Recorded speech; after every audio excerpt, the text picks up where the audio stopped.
Enjoy 1% merchant commission when you accept Lanka Pay cards. Contact these banks today. The government has requested India for another $500 million credit line to import fuel. The final fuel shipment under the second $200 million credit line from India is due to reach Sri Lanka this Thursday. This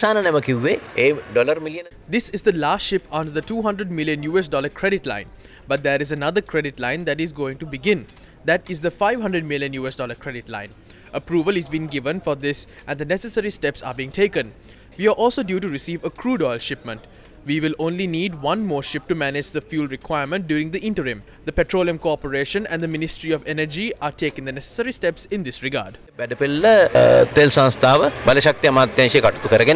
Although the cabinet approval was granted to obtain a further $500 million credit line from India to import fuel, there are no reports that India has approved this request. The $500 million credit line is sought from the Exim Bank of India.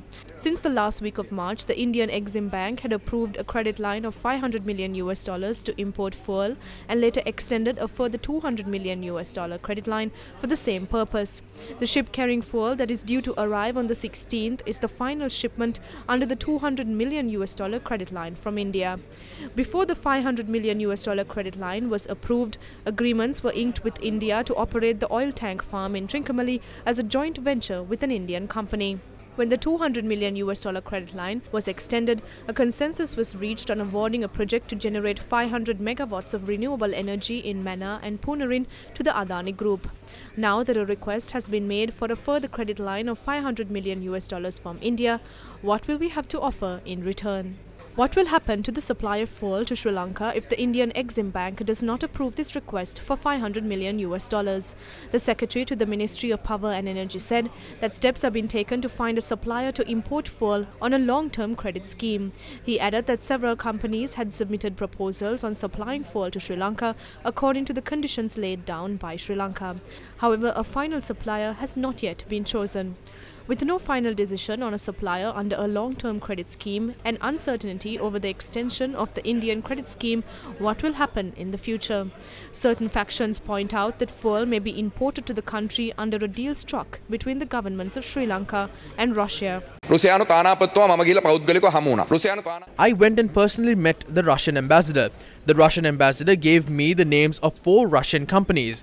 The Russian government said that they do not deal with fuel, but he asked me to write to these 4 companies and inform them of our requirements. But if a Russian company agrees, the agreement will have to be struck outside the tender procedure.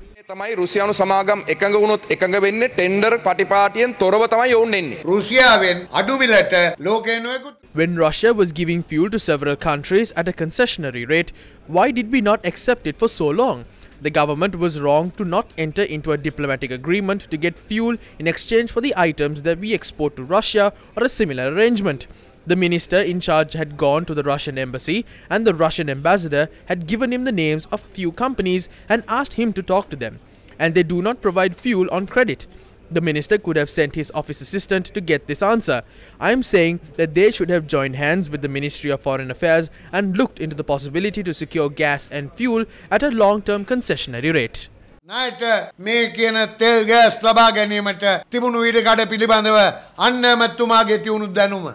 the Ceylon Petroleum Corporation recently made a spot purchase for crude oil from Russia. The Sapugaskanda refinery restarted after this shipment of crude oil was brought to the island.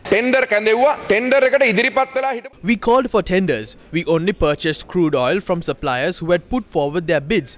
But we did something different here. We usually pay in dollars, but we held discussions with the suppliers as to if we can pay in rupees. That is the only thing we could have done.